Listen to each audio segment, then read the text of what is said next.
Team Revelation drawing first blood sa second season ng Class Intermediate. Malalim. Final score 95-54. And equip po natin po ang kanilang best player. Okay. Ito po ating best player si De Gracia and Raimundo. Sir, parang nasa kondisyon po tayo sir kahit medyo bago-bago pa yung team nyo sir. Sige po sir, siya muna, Di Gracia, siya muna, pipicture muna siya. Di Gracia, anyway po sir, sige po, sa laro nyo po ngayon. Magaling lang po yung coach namin, saka... Si ano, si Revelation. Tsaka meron kayong big man ngayon ha.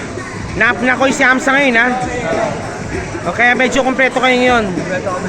And what yung ano masahan namin po sa susunod na laro nyo pa? Next game nyo po, ano pa masahan namin? Ganun pa rin, higit para sa depensa, walang kompleto. Pinakita nyo parang nilagano kayo, full court pass kayo nun eh. Sige. Thank you po. Raimundo, ikaw next naman.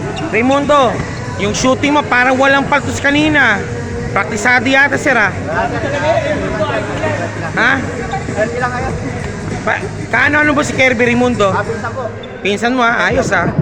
Okay, may pinagmanahan pa rin. Sir, excellent. Ano sir, masahan pa namin sir sa laro nyo, sa mga susunod na laro nyo pa? Sana po, sumaybay niyo po mga bawat laro namin sa PSB nyo. Maraming Thank you po. sa paligang ko namin. With it po, ito po, congrats for winning the game po, si Raimundo and De Gracia ng Team Revelation. Thank you po very much.